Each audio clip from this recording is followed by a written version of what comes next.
Notovitch అనేటువంటి వ్యక్తి ఒక పుస్తకాన్ని రాశాడు. నికోలస్ నోటోవిచ్ చెప్పినంటే యేసు ప్రభు వారు కాశ్మీర్ వచ్చాడని రాశాడు. ఆ తర్వాత మిర్జా గులాం అహ్మద్ అనేటువంటి వ్యక్తి 1821లో ఈయన కూడా ఒక పుస్తకాన్ని రాశాడు.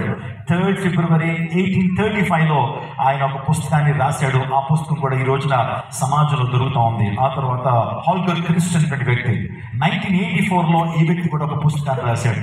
వీరందరూ కూడా యేసుక్రీస్తు ప్రభు వారు కాశ్మీర్ వచ్చాడని పుస్తకాలు రాశారు. ఆ పుస్తకాలు కూడా మీకు చూపిస్తారు. ఈరోజు అనేక మంది పుస్తకాలను చదివే మన ప్రభు యేసుక్రీస్తు ప్రభు దైవత్వం గురించి, ఆయన ఉనికి గురించి ప్రశ్నలు వేస్తున్నారు. అదేంటంటే last years of Jesus Christ అనే పుస్తకం, అదో జీసస్ లివ్డ్ ఇన్ ఇండియా అనేటువంటి పుస్తకం, the unknown life of Jesus అనేటువంటి పుస్తకం, ద జీసస్ మిస్టరీ అనేటువంటి పుస్తకం, జీసస్ ఇన్ ఇండియా అనేటువంటి పుస్తకాలు. ఈ పుస్తకాలు నా దగ్గర ఉన్నాయి. ఈ పుస్తకాల్లో యేసుక్రీస్తు ప్రభు గురించి అభియోగాలు చేశారు. చాలా పచ్చి అబద్ధాలు రాసుకుంటూ వచ్చారండి. పచ్చి అబద్ధాలు రాసుకుంటూ వచ్చారు. వారు ప్రాముఖ్యంగా ఒక్క అభియోగాన్ని చెప్పి దాన్ని ఇప్పుడే మీ ముందే దాన్ని పటాపంచలు చేస్తారు. దాన్ని మీ ముందే నిరూపిస్తాను అది రాంగ్ అని. ఆలోచన చేయండి. చాలా మంది వాళ్ళకేదో ఫ్యాషన్ అయిపోయిందండి. ఈ రోజున యేసుక్రీస్తు ప్రభుని అంటూ చాలా మందికి ఫ్యాషన్ అయిపోయింది. చాలా మంది ఆచార్య రజనీష్ దగ్గర నుంచి రీసెంట్గా చనిపోయింది సత్య సాయిబాబా, ఆయన కూడా వారి యొక్క వెబ్సైట్లలో, వారి పుస్తకాల్లో యేసు ప్రభు వారు కాశ్మీర్ వచ్చాడు, అంత జ్ఞానాన్ని, అంత మంచి బోధలు ఆయన చేయడానికి కారణం ఏంటంటే భారతదేశంలో అనేక మంది హైందవ పెద్దల దగ్గర ఆయన నేర్చుకున్నటువంటి జ్ఞాన సాక్షాత్కారం అని మాట్లాడుతూ ఈ క్రెడిట్ అంతా మాదే అని యేసుక్రీస్తు ప్రభువును చాలా తోళ్ళగా మాట్లాడుతూ, ఆయన కేవలం మనిషి మాత్రమే, ఆయన మనలాంటి మనిషి మాత్రమే, మనలాగే జీవించాడు, ఆయన మరణించలేదు, ఆయన మరణిస్తేనే కానీ జీవ పునరుత్థానం ఆయన పొందలేదు కదా, ఆయన అసలు మరణించలేదు అని మాట్లాడుతూ యేసు ప్రభు దైవత్వం గురించి చాలా మంది ప్రశ్నలు వేస్తున్నారు. చూడండి, సో బీహార్ రాష్ట్రంలో స్వామి నిర్మల నందగిరి అనేటువంటి ఒక స్వామీజీ గారు ఉన్నారు. ఆయన ద క్రైస్ట్ ఇన్ ఇండియా అనే పుస్తకాన్ని రాశాడు. ఆ పుస్తకంలో యేసు ప్రభు వారట భారతదేశానికి వచ్చారట. 12వ ఏట నుంచి అనేక పుణ్యక్షేత్రాలు ఆయన తిరిగాడట, అనేక నదీ స్నానాలు ఆయన చేశాడట. ఆ బెనారస్ నుంచి పూరి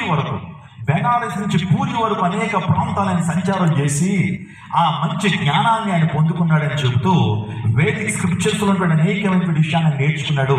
ఆ బోధనలు ఇజ్రాయెల్ దేశానికి వెళ్ళి చేశాడని మాట్లాడుతున్నారు. ఆలోచించండి, ఒరిస్సాలో జగన్నాథ్ పూరి అనేటువంటి ఒక ప్రాంతం ఉంది. ఆ ప్రాంతంలో ఒక దేవాలయం ఉంది. దాన్ని గోవర్ధన మఠం అంటారు. గోవర్ధన మఠం ఆదిశంకరాచార్యులు, జగద్గురువుగా పిలువబడుతున్న ఆదిశంకరాచార్యులు నిజంగా ఆ వారి వెబ్సైట్లో కూడా మనం చూస్తూ ఉన్నప్పుడు ఆయన ఈ యొక్క బీహార్ రాష్ట్రానికి వచ్చి ఈ గోవర్ధన మఠంలో యేసుక్రీస్తు ప్రభు వారు విద్యాభ్యాసం చేశారట. ఏమండి, ఎంత హాస్యాస్పదంగా ఉంది, ఎంత కామెడీగా ఉందో మీరు ఆలోచించండి. ఈ టెంపుల్లో ఆయనట వచ్చి జ్ఞాన సాక్షాత్కారాన్ని పొందుకున్నాడని వారు చెప్తా ఉన్నారు. ఒక విషయాన్ని చెప్తున్నాను, ఇప్పటికీ కూడా ఆ గోవర్ధన మఠం గురించి, ఆ తర్వాత ఆదిశంకరాచార్యులు ఈ యొక్క దేవాలయం గురించి వెబ్సైట్ మనం చూస్తే కనుక అసలు ఎప్పుడున్నాడు ఈ ఆదిశంకరాచార్యులు ఈ గోవర్ధన మఠం గురించి ఆలోచన చేస్తే వారు ఎప్పుడున్నారంటే ఒక చారిత్రాత్మక ఆధారం కూడా దొరకలేదు ఇప్పటికొచ్చి. యేసుక్రీస్తు ప్రభు వారు కాశ్మీర్ వచ్చాడని, యేసుక్రీస్తు ప్రభు వారు భారతదేశంలో ఆయన విద్యాభ్యాసం చేశాడని, అనేకమైన మఠాలు ఆయన సందర్శించి, అనేక బౌద్ధ ఆశ్రమాలకు వెళ్ళి, హిందూ ఆశ్రమాలకు వెళ్ళి ఆయన ఆ బోధ నేర్చుకున్నాడు, విద్య నేర్చుకున్నాడని ఒక్క చారిత్రాత్మక ఆధారం, ఒక్క పురాతత్వపు ఆధారం, ఒక్క మ్యాన్స్క్రిప్ట్ ఎవిడెన్స్ కూడా ఒక్కటి కూడా లేదు. అంటే మీరు గమనించాలి, యేసుక్రీస్తు ప్రభు వారు భారతదేశానికి రాలేదు. నేను అసలైన విషయాన్ని చెప్తున్నాను. అదేంటంటే మరి ప్రజలందరూ కూడా దేన్ని నమ్ముతున్నారంటే ఆ పుస్తకాలను నమ్ముతున్నారండి. ఆ పుస్తకాలు రాసినటువంటి వారందరూ విదేశీయులే. వారేదో పేరు ప్రఖ్యాతుల కొరకు ఏదో ఇష్టానుసారంగా రాస్తే అదే నిజమని నమ్ముతున్నటువంటి వారు ఈ ప్రపంచంలో చాలా మంది ఉన్నారు. నిజంగా ఒరిస్సాలో గోవర్ధన మఠం ఆదిశంకరాచార్య వెబ్సైట్ మీరు చూస్తే కనుక ఆదిశంకరాచార్యులు ఆయన్ని ఇందాక చెప్పాను కదండి, జగద్గురువుని పిలుస్తారు. ఆయన ఎప్పుడున్నా ఈ లోకంలో అంటే మీరు ఇంటికి వెళ్ళిన తర్వాత గూగుల్ చేసుకోండి. క్రీస్తు శకము 782 సంవత్సరం నుంచి 821 సంవత్సరం వరకు ఆయన ఉన్నాడండి. ఆయన కార్యకలాపాలు ఈ మధ్య స్పాన్లో చేశాడు ఆయన. మరి యేసు ప్రభువు ఎప్పుడు పుట్టారు? ఆయన యేసు ప్రభువు ఎప్పుడు వాడు అసలు కాలచక్రం 2 భాగాలుగా విభజించిన శకపురుషుడు. అంటే యేసుక్రీస్తు ప్రభుకి ఆదిశంకరాచార్యులకి మధ్య డిఫరెన్స్ అంటే 800 సంవత్సరాలు. మరి అప్పటికే ఈయన మఠంకి వచ్చాడట యేసు ప్రభు వారు.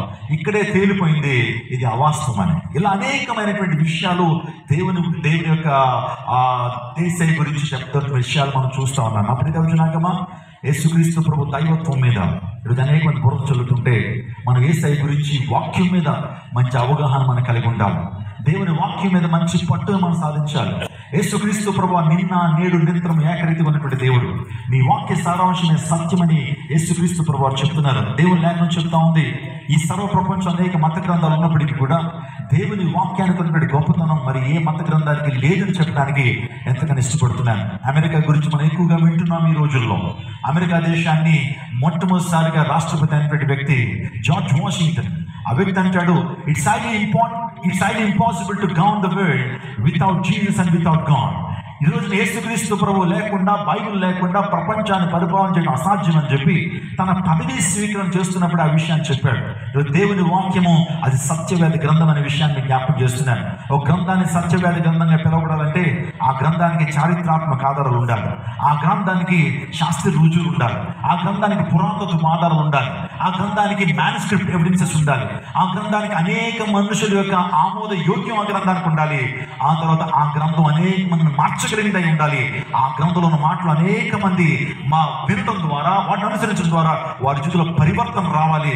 ఆ గ్రంథానికి డివైన్ అథారిటీ ఉండాలి అని మనం అనుకుంటే కనుక ఈ ప్రపంచంలో 7 పరీక్షలు ఏ గ్రంథానికన్నా పెట్టి చూడండి, అన్ని గ్రంథాలు ఫెయిల్ అవుతాయి. కానీ మనం క్యారీ చేస్తున్నటువంటి పరిశుద్ధ గ్రంథము కూడా ఆ యొక్క 7 పరీక్షల్లో ఫెయిల్ అవ్వకుండా దిగ్విజయంగా విజయాన్ని సాధించగలరు. గట్టిగా చప్పులు కొడుతూ దేన్ని పరచండి. ఈ ప్రపంచంలో ఏ గ్రంథానికి లేని చారిత్రాత్మక ఆధారాలు, ఏ గ్రంథానికి లేనటువంటి శాస్త్రీయ రుజువులు, ఏ గ్రంథానికి లేని పురాతత్వ ఆధారాలు, ఏ గ్రంథానికి లేనటువంటి డివైన్ అథారిటీ దేవుని వాక్యానికి మాత్రమే ఉంది. అందుని బట్టి ఆ వాక్యంలో ఉన్నటువంటి ఆ యొక్క సందేశాన్ని మీరు వింటున్నప్పుడు, ఆ వాక్యంలో ఉన్నటువంటి ప్రవచనాలు మీరు నమ్మినప్పుడు దేవుడు మీ జీవితంలో గొప్ప కార్యం జరిగిస్తాడు. నమ్ముట నీ వల్ల అయితే నమ్మువానికి సమస్తం కూడా సాధ్యమే.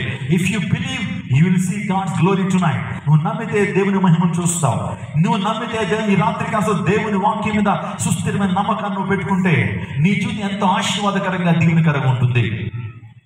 యేసుక్రీస్తు ప్రభువు కొండ మీద ప్రసంగం చేసిన తర్వాత ఆయన అంటున్నాడు, ఈ నా మాటలు విని దాని ప్రకారం జీవించేటువంటి వారు నిజంగా పంట మీద తమ ఇంటిని కట్టుకున్న బుద్ధిమంతులు పోలిన వారు అన్నాడు.